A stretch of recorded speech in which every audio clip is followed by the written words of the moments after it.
দেখো। Hello everyone, welcome back to my channel. আমি তোমাদের মধুমিতা দিদি। আর আজকে আমাদের যে বিষয়টা নিয়ে আজকে আমি পড়াবো সেটা হচ্ছে ক্লাস 12-এ যারা থার্ড সেমিস্টার দেবে, যারা ভাবছো হিস্ট্রিতে আমি খুব দুর্বল, কীভাবে পড়লে একটা ভালো নম্বর পাবে, এবং হিস্ট্রি পড়তে ভালো লাগে, কিন্তু যে বিষয়গুলো হচ্ছে সেটা হচ্ছে এমসিকিউ প্রশ্ন। তো কী কী ধরনের এমসিকিউ প্রশ্ন আসতে পারে এ সম্পর্কে ধারণা তো ক্লিয়ার হবেই, তার সাথে সাথে পরীক্ষা যে তোমার কতটা ভালো হবে সেটা যদি তুমি আমার এই হিস্ট্রি বিষয়ে যে ভিডিওগুলো রয়েছে সেগুলো যদি দেখে থাকো অবশ্যই তুমি 30 পাবে, এটুকু আমি বলতে পারি। ঠিক আছে, তো প্রথম থেকে শেষ পর্যন্ত তোমাদের অবশ্যই ক্লাসগুলো দিতে আমি তো দেবো, তোমরা একদম কন্টিনিউয়াসলি দেখতে থাকবে এবং সঠিকভাবে রিভিশন করবে, দেখবে তুমি 30-এর ওপরেই পাচ্ছ, 30-35 আরামসে। ঠিক আছে, তো চলো আজকে আমরা যে ফার্স্ট যে চ্যাপ্টারটা ছিল পর্যটকদের দৃষ্টিতে ভারত, সেই পর্যটকের দৃষ্টিতে ভারত যে চ্যাপ্টারটা ছিল সেই চ্যাপ্টারের আজকে দ্বিতীয় পার্ট নিয়ে আমরা আলোচনা করব। প্রথম পার্টে আমরা দুজন পর্যটককে নিয়ে আলোচনা করেছি। যারা ইতিমধ্যে ভিডিওটা দেখোনি তারা প্লিজ বলছি ভিডিওটা দেখে আসো, ভ্যারি হেল্পফুল একটা ভিডিও। আমি সেখানে আমার যে টিউশনের নোট ছিল তার সাথে সাথে আমি যে নোটগুলো মেকিং করেছি এবং যেগুলো আমাদের স্কুলের স্যারেরা দিয়েছেন সমস্ত কিছু মিলিয়ে আমি সেই নোটটা তৈরি করেছি। তো তোমরা অবশ্যই সেই নোটটা এবং সেই ক্লাসটা অবশ্যই দেখো। নোটটা আমি সেখানে তোমাদেরকে কোশ্চেন্সগুলো খুব সুন্দরভাবে বুঝিয়ে বলেছি। ঠিক আছে, তো তোমরা অবশ্যই সেই ভিডিওটা দেখবে। এরপর যে পার্ট 2 যে ভিডিওটা আজকে আমি বানাবো সেটা মূলত 3 জন পর্যটক যে রয়েছে তাদেরকে নিয়ে আলোচনা করবো, এবং বাদবাকি 2 জন পর্যটক রয়েছে তার বেশ খানিকটা কিছু জানি, সেই পরীক্ষায় তোমরা কমন পাবে এইটুকু আশা রাখি। তো আজকে চলো আজকে দ্বিতীয় পার্টটা আলোচনা করা যাক, এবং খুব সুন্দরভাবে সহজভাবে কিভাবে মনে রাখবে সেই বিষয়ে আমি তোমাদেরকে শেষের দিকে বলে দেবো। প্লাস তোমরা পেয়ে যাচ্ছ নোট। ঠিক আছে, যারা ক্লাসটা দেখবে অবশ্যই তাদের জন্য নোট থাকছে। তো শেষ পর্যন্ত ক্লাসটা দেখো, খুব অল্প সময়ের মধ্যে কিভাবে মনে রাখতে হয়, কিভাবে বুঝিয়ে দিতে হয়, সমস্ত কিছু ভিডিওতে আমি ডিসকাশন করব। তো চলো আজকের এই পার্টটা শুরু করা যাক। তো প্রথমেই আছে হচ্ছে পর্যটক ইবন বতুতা।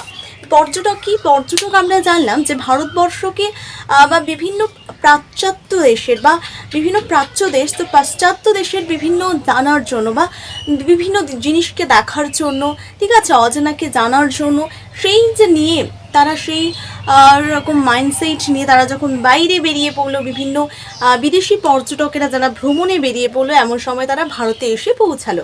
তারা সমুদ্রে পাড়ি দিচ্ছে এমন সময় তারা একটা ভূখণ্ডে পৌঁছালো যেটা হচ্ছে এশিয়া মহাদেশটা, সেখানে পৌঁছালো এবং সেখান থেকে ভারতে তারা এলো।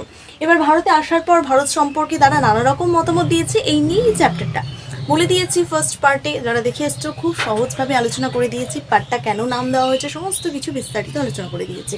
তো আজকে আলোচনা করবো হচ্ছে 3 জন যেহেতু পর্যটক রয়েছে তাদেরকে নিয়ে। তো প্রথমেই যে পর্যটকটার নাম রয়েছে সেটা হচ্ছে পর্যটক ইবন বতুতা। এই যে ইবন বতুতা একজন পর্যটক ছিলেন। এই যে ইবন বতুতা, এখান থেকে কোশ্চেন আসবে যে ইবন বতুতা কোন দেশের পর্যটক ছিলেন? তিনি আফ্রিকার পর্যটক ছিলেন। তাহলে যদি আসে আফ্রিকার একজন পর্যটকদের নাম লেখো তাহলে বলবে ইবন বতুতা। কি বললাম? আফ্রিকার একজন পর্যটকের নাম ইবন বতুতা। ইবন বতুতা হলো আফ্রিকার একজন পর্যটক। এবং যদি আসে যে এই ইবন বতুতা জন্ম মৃত্যু, অর্থাৎ ইবন বতুতার জন্ম কবে হয়েছিল, এটা একটু কম গুরুত্বপূর্ণ, তবুও পড়তে হবে যে ইবন বতুতার জন্ম হয়েছিল 1304 খ্রিস্টাব্দে আফ্রিকা মরক্কো বা তানজিয়ার শহরে জন্ম। প্রশ্নটা আসবে যে ইবন বতুতা কোথায়, কোন দেশে বা কোন জেলায় তিনি জন্মগ্রহণ করেন? কি 1304 খ্রিস্টাব্দে আফ্রিকার মরক্কো বা তানজিয়ার যে একটা অঞ্চল রয়েছে, যে শহর রয়েছে, সেই শহরে ইবন বতুতা জন্মগ্রহণ করেন 1304 খ্রিস্টাব্দে। এবং যখন তিনি জন্মগ্রহণ করলেন তিনি বিভিন্ন পণ্ডিত বিভিন্ন লেখালেখি করলেন, পড়াশুনো করলেন, তার পাশাপাশি তিনি হচ্ছে ভ্রমণে বেরিয়ে পড়লেন। এই যে ভ্রমণে বেরিয়ে পড়লেন তখন তিনি ভারতে পৌঁছে গেলেন। দেখি যখন ভারতে পৌঁছেছিলেন তখন ভারতে শাসনকাল, মানে তখন ভারত শাসন করছিল কি, এটা হচ্ছে দিল্লির সুলতান মোহাম্মদ বিন তুগলকের আমলে। অর্থাৎ দিল্লির যিনি সুলতান ছিলেন, যিনি রাজা ছিলেন, তার নাম হচ্ছে মোহাম্মদ বিন তুগলক। সেই মোহাম্মদ বিন তুগলকের সময়কালে তিনি হচ্ছে ভারতে এসেছিলেন। কত খ্রিস্টাব্দে? 1333 সালে দিল্লির সুলতান মোহাম্মদ বিন তুগলকের আমলে ভারতে আসেন। এরপর 1347 সালে দেশে ফিরে যান। ঠিক আছে, তো ইবন বতুতা যিনি ছিলেন তিনি হচ্ছে দিল্লির সুলতান যখন মোহাম্মদ বিন তুগলক ছিলেন, সেই মোহাম্মদ বিন তুগলকের সময়কালে তিনি মূলত ভারতে এসেছিলেন, মানে 1333 সালে তিনি ভারতে এসেছিলেন। এরপর 1347 সালে তিনি হচ্ছে দেশে ফিরে যান। তার যে আফ্রিকা, সেই আফ্রিকা মহাদেশে বা তানজিয়ার শহরে তিনি ফিরে গিয়েছিলেন। যেহেতু তিনি ভারত ভ্রমণে এসেছিলেন, ভারতের বিভিন্ন প্রান্তে ঘুরে টুরে তিনি আবার সেই আফ্রিকাতে ফিরে যান। কত সালে? 1347 সালে। তাহলে যদি আসি ইবন বতুতা কত সালে দেশে ফিরে যান, তাহলে 1347 সালে। কোথায় জন্মগ্রহণ করেন? মরক্কো বা তানজিয়ার শহরে 1304 সালে। যদি বলে ইবন বতুতা কার আমলে ভারতে আসে, মোহাম্মদ বিন তুগলকের আমলে ইবন বতুতা ভারতে আসে। কত সালে? 1333 সালে। এইভাবে পড়বে। তো প্রথম পয়েন্টটা হয়ে গেল। এবং যদি আসে যে কত শতকে ইবন বতুতা, এটা যেহেতু 1300 বোঝাচ্ছে 1333, মানে এটা মানে চতুর্দশ শতকের মাঝামাঝি, মানে 14 শতকের মাঝামাঝি বোঝাচ্ছে, তাই এটা চতুর্দশ শতকে। যদি আসে যে ইবন বতুতা কোন শতকে এসেছিলেন, তাহলে প্রশ্নটার উত্তরটা হবে যে চতুর্দশ শতকে ইবন বতুতা ভারতে এসেছিলেন। এরপরে হচ্ছে তিনি যখন, যেহেতু তিনি বিভিন্ন লেখালেখি একটু পণ্ডিত ছিলেন, তিনি আরবি ভাষায় পণ্ডিত ছিলেন, তাই তিনি হচ্ছে যখন তিনি ভারত ভ্রমণে আসেন তখন তিনি যেহেতু পণ্ডিত ছিলেন, আরবি ভাষায় পড়াশুনো করেছিলেন, লেখালেখি করেছিলেন এবং তিনি ভারত ভ্রমণেও পাড়ি দিয়েছিলেন, তাই তিনি ভারত ভ্রমণ অর্থাৎ ভারতে আসার পর ভারতের বিভিন্ন প্রান্তে ঘুরে তিনি একটা যে ভারত কীরকম হয়, ভারতের সমাজ ব্যবস্থা, সেখানকার সংস্কৃতিটা কীরকম, সেই সমস্ত কিছু বিষয়ে তিনি তার একটা গ্রন্থে লিপিবদ্ধ করেছিলেন। সেই গ্রন্থটার নাম কি? সেই গ্রন্থটার নাম হচ্ছে রিহলা, যেটা আরবি ভাষায় লেখা। তাহলে ইবন বতুতা যে গ্রন্থটার নাম লিখেছেন তার নাম কি? রিহলা। তাহলে ইবন বতুতার যে উল্লেখযোগ্য গ্রন্থটির নাম কি? রিহলা। প্রশ্নটা আবার আসতে পারে যে রিহলা কোন ভাষায় লেখা হয়েছিল? আরবি ভাষা, ফার্সি ভাষা, হিব্রু ভাষা নাকি তামিল ভাষা? হবে হচ্ছে আরবি ভাষায় এই রিহলা গ্রন্থটা লেখা হয়েছিল। এবং এটা কে লিখেছিলেন? সেটা হচ্ছে ইবন বতুতা লিখেছিলেন। এবং যেহেতু তিনি উল্লেখযোগ্য গ্রন্থ, সমস্ত কিছুর মধ্যে দিয়েই তিনি তার যে পণ্ডিত যে মনোভাব সেটা যেহেতু প্রকাশ পাচ্ছে, তাই যে মোহাম্মদ বিন তুগলকের আমলে যেহেতু এসেছিলেন, তাই মোহাম্মদ বিন তুগলক তাকে কাজী পদে কিন্তু নিযুক্ত করেন। কাজী মানে বিচারক, মানে সে বিচার বিবেচনা করবে যে কোনটা ভালো হবে, কোনটা ঠিক, কোনটা, সমস্ত কিছু ক্ষেত্রে এই কাজী বা বিচারক পদে নিযুক্ত করেছিলেন কাকে? ইবন বতুতাকে। তাহলে যদি আসে যে মোহাম্মদ বিন তুগলক কাকে বিচারক বা কাজী পদে নিযুক্ত করেছিলেন, তাহলে উত্তরটা হবে কাকে? ইবন বতুতাকে। এবং এই যে কাজী বা বিচারক পদে তিনি নিযুক্ত ছিলেন, সেটা হচ্ছে 7 বছর তিনি নিজেকে কাজী বা বিচারক পদে কিন্তু নিযুক্ত করেছিলেন, বা সেখানেই তিনি সেই কাজের সঙ্গে তিনি যুক্ত ছিলেন। এর পরবর্তী হচ্ছে এই জন্ম মৃত্যুটা হয়ে গেল। তার উল্লেখযোগ্য গ্রন্থ রিহলা। এবং তিনি কবে ভারতে এসেছিলেন?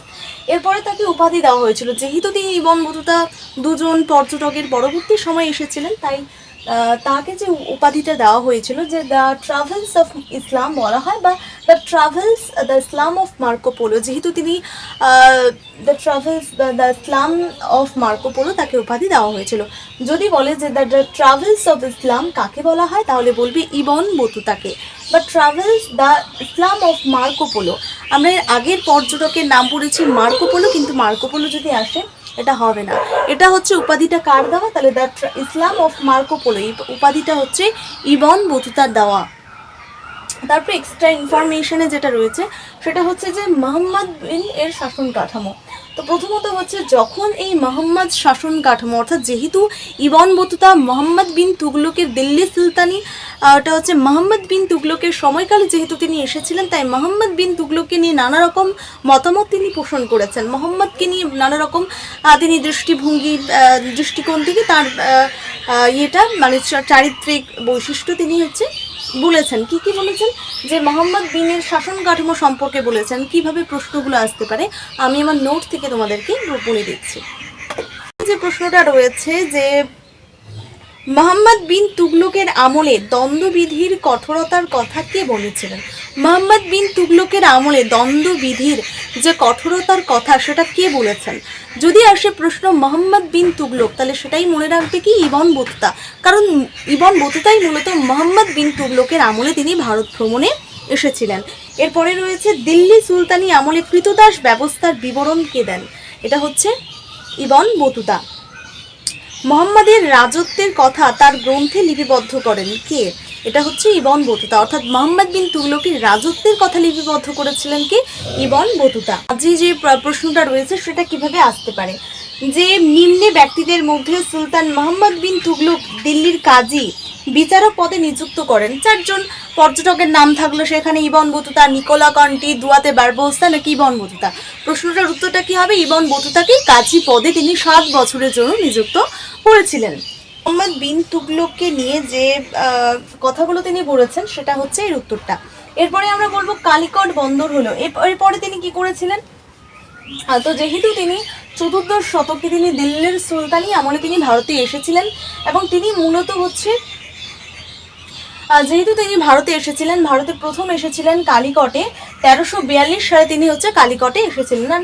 মানে সেখানে ভারতে ভ্রমণে আসেন, 1333-এ ভারতে পা দেন এবং 1342-এ মূলত কালিকট বন্দরে তিনি পৌঁছান। ইবন বতুতা কালিকট বন্দরে হচ্ছে পৌঁছায়। এরপর কালিকট বন্দর সম্পর্কে তিনি যে মতামত পোষণ করেছেন সেটা হলো যে কালিকট বন্দর হলো পৃথিবী তথা ভারতের বৃহত্তম বন্দর। এই কথাটা কে বলেছে? সেটা হচ্ছে ইবন বতুতা, কারণ তিনিই মূলত ভারতে এসে তারপরে কালিকট বন্দরে এসেছিলেন। এরপর হচ্ছে কালিকটের রাজাদের কি বলা হতো? জামোরিন। এর কথাটা কে বলেছিল? সেটা হচ্ছে ইবন বতুতা। ইবন বতুতা বাংলাতে গিয়েছিলেন, বাংলা সম্পর্কে তার কি মতামত ছিল? তো বাংলা সম্পর্কে যে মতামত ছিল, ইবন বতুতা বাংলা বলতে পশ্চিমবঙ্গ এবং বাংলাদেশের কিছুটা অংশ নিয়ে গঠিত যে অঞ্চলটা, সেই অঞ্চলে তিনি এসেছিলেন এবং তিনি বাংলাকে নিয়ে কীরকম মন্তব্য করেছিলেন? তিনি বলেছিলেন যে ইবন বতুতার আমলে বাংলার সুলতান ছিলেন কি? ফক্কর উদ্দিন, এবং সেখানকার সুলতান বা রাজা যিনি ছিলেন তার নাম কি ছিল? ফক্কর উদ্দিন। এবং সেখান মানে অন্ধকারাচ্ছন্ন মহাদেশ বলেছে হচ্ছে বাংলাকে। তাহলে অন্ধকারাচ্ছন্ন মহাদেশ কাকে বলা হয়? সেটা হচ্ছে, তাহলে ইবন বতুতা কি বলেছেন যে ইবন বতুতা কোন দেশকে বা কোন মহাদেশকে অন্ধকারাচ্ছন্ন মহাদেশ বলেছেন? সেটা হচ্ছে বাংলাকে। এর পরবর্তী প্রশ্ন হচ্ছে আব্দুর রজ্জাক। এই যে পরবর্তী পর্যটক হচ্ছে আব্দুর রজ্জাক, এই আব্দুর রজ্জাক থেকে একটা ভেরি ইম্পর্টেন্ট প্রশ্ন যেটা রয়েছে সেটা হচ্ছে আব্দুর রজ্জাক কোন দেশের পর্যটক ছিলেন? সেটা হচ্ছে পারস্যের পর্যটক। তাহলে আব্দুর রজ্জাক হচ্ছে পারস্যের পর্যটক ছিলেন। এইচএস মডেল কোশ্চেন 2024, বুঝতেই পারছো কতটা গুরুত্বপূর্ণ। তো আব্দুর রজ্জাক একজন পারস্যের পর্যটক ছিলেন এবং তিনি কোথায় জন্মগ্রহণ করেন? এটা খুব ইম্পর্টেন্ট কোশ্চেন। তো তিনি হচ্ছে 1314 খ্রিস্টাব্দে পারস্যের হিরার প্রদেশে জন্মগ্রহণ করেন। তাহলে আব্দুর রজ্জাক মূলত তিনি পারস্যের পর্যটক ছিলেন। তিনি পারস্য, এবং যেহেতু তিনি পারস্যের পর্যটক ছিলেন তাই তিনি কি করবে? পারস্যের হিরার প্রদেশেই তিনি কি করেছেন? জন্মগ্রহণ করেছেন 1314 খ্রিস্টাব্দে। এরপর হচ্ছে তিনি কার সাথে, তিনি যে বড় হলেন এরপর কার সাথে তিনি ভারতে এলেন? তো প্রথমেই শাহরুখের সাথে তিনি ভারতে এসেছিলেন। তো শাহরুখ যে রয়েছে তার সাথী, তার সঙ্গে তিনি মূলত আব্দুর রজ্জাক তিনি ভারত ভ্রমণে এসেছিলেন। এরপর তিনি হচ্ছে ভারতের বিজয়নগরে আসেন। মানে ভারতবর্ষের যে দক্ষিণ অঞ্চলে একটা যে অঞ্চল রয়েছে সেটা হচ্ছে, যেটাকে বলা হচ্ছে বিজয়নগর রাজ্য, যেটা বিজয়নগরের রাজা সেখানেও রাজত্ব করতো, সেই জন্য সেটা বিজয়নগর রাজ্য। আব্দুর রজ্জাক মূলত শাহরুখের সাথে তিনি ভারতে এসেছিলেন। এরপর ভারতে আসার পর তিনি হচ্ছে কার রাজত্বকালে ভারতে এসেছিলেন? তার আমি বলি যে এই যে শাহরুখের সাথে তিনি ভারতে কোথায় এসেছিলেন? বিজয়নগর সাম্রাজ্য তখন প্রচলিত ছিল, তখন বিজয়নগর সাম্রাজ্যের অস্তিত্ব ছিল। সেই বিজয়নগর সাম্রাজ্যের রাজত্বকালে, বিজয়নগরে যখন রাজা থাকতো বা রাজা ছিল তখনই তিনি এসেছিলেন। তাহলে বিজয়নগরে এসেছিলেন কে? আব্দুর রজ্জাক। তাহলে শাহরুখের সাথে ভারতের বিজয়নগরে আসেন দ্বিতীয় দেবরায়ের রাজত্বকালে। তাহলে বিজয়নগর রাজ্যের রাজা যিনি ছিলেন দ্বিতীয় দেবরায়, সেই দ্বিতীয় দেবরায়ের সময়কালে আব্দুর রজ্জাক তিনি ভারতে এসেছিলেন। তাহলে বিজয়নগরের দ্বিতীয় দেবরায়, তাহলে আব্দুর রজ্জাক কবে ভারতে এসেছিলেন? দ্বিতীয় দেবরায়ের রাজত্বকালে তিনি ভারতে এসেছিলেন। এরপরে তিনি হচ্ছে বিজয়নগরে আসার পর বিজয়নগরকে কেন্দ্র করে তিনি বিজয়নগর সম্পর্কে যে ভূষায়ী প্রশংসা করেছেন সেটা কি? প্রথমত তিনি বিজয়নগরে 300টি বন্দর রয়েছে সেটা তিনি কথা বলেছিলেন, যে বিজয়নগরে 300টি বন্দর রয়েছে, এটা কথা কে বলেছেন? এটা হচ্ছে আব্দুর রজ্জাক। তারপরে সৈন্য সংখ্যা, এবং তিনি বিজয়নগরের সৈন্য সংখ্যা কত ছিল? 11 লক্ষ, এটা কে বলেছিলেন? সেটা হচ্ছে আব্দুর রজ্জাক। এরপরে ফুলের ব্যবহার সবচেয়ে বেশি, অর্থাৎ বিজয়নগরে কোন ফুল সবচেয়ে বেশি ব্যবহার করা হতো? সেটা হচ্ছে গোলাপ ফুল। বিজয়নগরের যে মুদ্রা ছিল সেই মুদ্রাটার নাম কি? সেটা হচ্ছে প্যাগোডা। এরপরে বিজয়নগরের যে রাজধানী ছিল সেই রাজধানীটার নাম কি ছিল? হাম্পি। তাহলে বিজয়নগর রাজ্যের রাজধানী। তাহলে বিজয়নগর সম্পর্কে আব্দুর রাজ্জাক কি মতামত পোষণ করেছেন? সেটা হচ্ছে প্রথমত বিজয়নগরের সৈন্য সংখ্যা ছিল 11 লক্ষ এবং বিজয়নগরের রাজধানী ছিল হাম্পি এবং বিজয়নগরের যিনি রাজা ছিলেন কার সময়কালে তিনি এসেছিলেন? দ্বিতীয় দেবরায়ের রাজত্বকালে। এরপরে তিনি হচ্ছে বিজয়নগরে কয়টি বন্দর ছিল? সেটা হচ্ছে 300টি বন্দর ছিল। বিজয়নগরের মুদ্রাকে কি বলা হতো? সেটা হচ্ছে প্যাগোডা। 4টা প্রশ্ন আসবে, 4টা অপশন দেবে, তাহলে উত্তর কি হবে? প্যাগোডা। এক্সট্রা ইনফরমেশন এখানে নেই। আব্দুর রাজ্জাক সম্পর্কে খুব কমই প্রশ্ন আছে এবং সবচেয়ে গুরুত্বপূর্ণ প্রশ্ন হচ্ছে যে এখানকার 300টি বন্দরের কথা কে বলেছেন? বিজয়নগরের 300টি বন্দরের কথা কে বলেছেন? সেটা হচ্ছে আব্দুর রাজ্জাক। এবং বিজয়নগরের মুদ্রার নাম কি? সেটা হচ্ছে pagoda. Are very very important প্রশ্ন হচ্ছে যে আব্দুর রাজ্জাক কোন দেশের পর্যটক ছিলেন? সেটা হচ্ছে পারস্যের পর্যটক ছিল আব্দুর রাজ্জাক। আরেকটা প্রশ্ন যে দ্বিতীয় দেবরায়ের রাজত্বকালে, তাহলে যদি আসে যে আব্দুর রাজ্জাক কবে ভারতে এসেছিলেন? দ্বিতীয় দেবরায়ের রাজত্বকালে তিনি মূলত ভারতে এসেছিলেন, ভারত সফরে এসেছিলেন। সময় আমরা যে পর্যটকটা নিয়ে আলোচনা করব, ভেরি ভেরি ইম্পর্টেন্ট একটা পর্যটককে নিয়ে আলোচনা করব। সেই পর্যটকটার নাম হচ্ছে বার্নিয়ে। তিনি হচ্ছে ফরাসি চিকিৎসক ছিলেন বার্নিয়ে। তো এই যে বার্নিয়ে রয়েছে, বার্নিয়ে একজন চিকিৎসক ছিলেন এবং ফ্রান্সের বা ফরাসি পর্যটক ছিলেন। তাহলে যদি প্রশ্ন আসে যে ফ্রান্সের বা একজন ফরাসি পর্যটকের নাম কি, তাহলে সেটা হচ্ছে ফ্রাঁসোয়া বার্নিয়ে। তাহলে ফ্রাঁসোয়া বার্নিয়ে ছিলেন একজন কি ফরাসি পর্যটক। এবং যদি আসে যে বার্নিয়ে একজন বা বার্নিয়ের জীবিকা কি ছিল, সেটা হচ্ছে তিনি ছিলেন একজন চিকিৎসক। দুটো কোশ্চেন এখান থেকে হয়ে গেল। তো তিনি কত সালে জন্মগ্রহণ করেছিলেন সেই সম্পর্কে কোনো রকম কোশ্চেন্স কিন্তু আসার চান্স খুবই কম, তাই দিইনি, বলতে গেলে আসবে না। এরপরে যেটা আসবে যে তিনি কবে ভারতে এসেছিলেন, তো শাহজাহানের রাজত্বকালে 1658 থেকে 1669 সালে তিনি এসেছিলেন। তাহলে শাহজাহানের আমলে মূলত হচ্ছে বার্নিয়ে তিনি ভারতে এসেছিলেন। হ্যাঁ, শাহজাহানের রাজত্বকালে 1658 থেকে 1659 খ্রিস্টাব্দে মূলত শাহজাহানের রাজত্বকালে ফ্রাঁসোয়া বার্নিয়ে কিন্তু এসেছিলেন। এরপর 1669 খ্রিস্টাব্দে ফ্রান্সের মার্সাই বন্দরে অর্থাৎ তিনি এসেছিলেন এবং 1669 খ্রিস্টাব্দে তিনি ফ্রান্সের আবার মার্সাই দ্বীপে তিনি পৌঁছে গিয়েছিলেন। যেহেতু তিনি ফ্রান্সের একজন পর্যটক ছিলেন, তাই তিনি হচ্ছে ফ্রান্সে পৌঁছে গিয়েছিলেন। এর পরবর্তী হচ্ছে তিনি ভারত ভ্রমণে যখন আসেন, ভারত ভ্রমণ সম্পর্কে তিনি যে তার গ্রন্থ উপস্থাপনা করেন, যে একটি গ্রন্থ লিখেন ভারত কীরকম দেখতে, সেখানকার সংস্কৃতি, কালচার, ট্র্যাডিশনটা কীরকম, সেটা কি ধর্ম পালন করে, ঠিক আছে, সেই সম্পর্কে যে গ্রন্থে তিনি লিপিবদ্ধ করেন সেই গ্রন্থটার নাম হচ্ছে the travels in Mughal empire. তাহলে the travels in Mughal empire গ্রন্থটি কার লেখা? সেটা হচ্ছে ফ্রাঁসোয়া বার্নিয়ে। এরপরে তিনি হচ্ছে যে শাহজাহান যে ছিলেন, যেহেতু বার্নিয়ে ফ্রাঁসোয়া বার্নিয়ে শাহজাহানের রাজত্বকালে ভারতে এসেছিলেন এবং শাহজাহানের যে জ্যেষ্ঠ পুত্র রয়েছে তার নাম দারা শিকোহ। কি? দারা শিকোহ।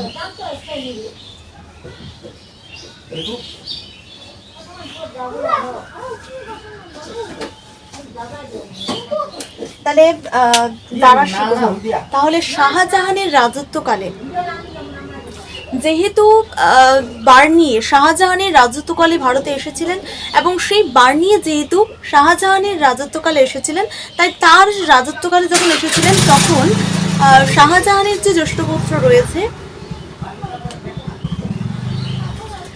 শাহজাহানের যে জ্যেষ্ঠ পুত্র রয়েছে তার নাম দারা শিকোহ। সেই দারা শিকোহর তার একান্ত মানে ব্যক্তিগত চিকিৎসকে তিনি 12 বছর কিন্তু সেখানে ছিলেন। এরপর তিনি ঔরঙ্গজেবের সাথে এসেছিলেন। কিভাবে? ঔরঙ্গজেব তার অসুস্থ শরীর নিয়ে বা অসুস্থ ঔরঙ্গজেব তার চিকিৎসার জন্য যখন কাশ্মীর যাত্রা করেছিলেন, মানে ঔরঙ্গজেব যখন অসুস্থ ছিলেন, সেই অসুস্থ অবস্থাতে যখন তিনি কাশ্মীর যাত্রা করেছিলেন, তখন তার যে সঙ্গী ছিলেন, ঠিক আছে, তার সহযোগী ছিলেন হচ্ছে বার্নিয়ে। এবং সেই সুযোগে যেহেতু ঔরঙ্গজেব তার চিকিৎসার জন্য কোথায় যাবে? কাশ্মীরে, তাই তার সঙ্গে বা তার সহযোগী যেহেতু বার্নিয়ে ছিলেন, তাই বার্নিয়ে সে ঔরঙ্গজেবের সাথে কাশ্মীর গিয়েছিলেন। মানে কি? কাশ্মীরের সঙ্গে তার কাশ্মীর সম্পর্কে বিভিন্ন জিনিস তিনি অনুভব করেছেন, তাই না? কাশ্মীর অনুভব করেছিলেন, সেই সুযোগে তিনিও কাশ্মীর ঘুরে এসেছিলেন যে কাশ্মীরটা কীরকম, ঠিক আছে। এরপরে যখন তিনি কাশ্মীরে ঘুরে এসেছিলেন তখন কাশ্মীর সম্পর্কে যে জিনিসগুলো তিনি উল্লেখ করেছেন, যে জিনিস ভালো ভালো জিনিস তিনি উল্লেখ করেছেন কাশ্মীর সম্পর্কে তিনি কি বলেছেন, সেই প্রশ্নটা হচ্ছে যে তাজমহল ও দিল্লির শহরটির ভূষায়ী প্রশংসা করেছিলেন। তাহলে কাশ্মীর যাওয়ার পর তিনি দিল্লি এবং তাজমহল ও দিল্লির শহরটি যে রয়েছে সেই শহরের কিন্তু ভূষায়ী প্রশংসা করেছেন। এরপরে কি দিল্লি থেকে আগ্রাকে বড় শহর বলেছেন কি, সেটা হচ্ছে ফ্রাসোয়া বার্নিয়ে। এরপরে কাশ্মীরের সৌন্দর্যে আমি মুগ্ধ, এই সৌন্দর্য আমার কল্পনাতীত। তাহলে কাশ্মীরের সৌন্দর্যে আমি মুগ্ধ, এই সৌন্দর্য আমার কল্পনাতীত। অর্থাৎ যখন সেই ঔরঙ্গজেবের সাথে গাড়ি করে যখন তিনি সেই ফ্রাসোয়া বার্নিয়ে যাচ্ছিলেন চিকিৎসক, যাওয়া অবস্থায় তিনি কাশ্মীর সম্পর্কে কি বলেছেন, যে কাশ্মীরের সৌন্দর্যে আমি মুগ্ধ, এই সৌন্দর্য আমার কল্পনাতীত, মানে এই সৌন্দর্য শুধুমাত্র আমার কল্পনাতেই আমি কল্পনা করতে পারি, বাস্তবে সেরকম আমি পারি না। তো সেটা কথাটা কে বলেছেন, সেটা হচ্ছে বার্নিয়ে বলেছেন। তাহলে বার্নিয়ে কি বলেছেন কাশ্মীর সম্পর্কে, যে কাশ্মীরের সৌন্দর্যে আমি মুগ্ধ, এই সৌন্দর্য আমার কল্পনাতীত। এরপরে তিনি তাজমহল ও দিল্লি শহরটির ভূষায়ী প্রশংসা করেছেন। এরপরে দিল্লি থেকে আগ্রা যেহেতু তিনি গিয়েছিলেন, সেই আগ্রাকেও তিনি বড় শহর বলে উল্লেখ করেছেন। এবং আগ্রার যে একটি বড় সমাধিসৌধ রয়েছে সেটা হচ্ছে আকবরের সমাধি, জাহাঙ্গীর তৈরি আকবরের সমাধি। অসুস্থ ঔরঙ্গজেব, এটা বলে দিলাম। তো এবার কাশ্মীর থেকে ফিরে যখন তিনি বাংলার দিকে যাত্রা করেছিলেন, কে, ফ্রাসোয়া বার্নিয়ে, যখন কাশ্মীর ভ্রমণ থেকে শুরু করে শেষ করে যখন তিনি বাংলার দিকে যাত্রা করেছিলেন তখন তার সহযোগী ছিলেন তাভারনিয়ে। কে ছিলেন? তাভারনিয়ে। এবং বাংলা সম্পর্কে তিনি কি বলেছেন, বাংলাদেশ সম্পর্কে তিনি কি বলেছেন, যে সমৃদ্ধশীল হচ্ছে, তাহলে তিনি হচ্ছে বাংলা সম্পর্কে যে মতামত দিয়েছেন সেটা হচ্ছে বাংলাদেশকে সমৃদ্ধশীল একটা দেশ বলে উল্লেখ করেছেন। কে? সেটা হচ্ছে বার্নিয়ে। এরপরে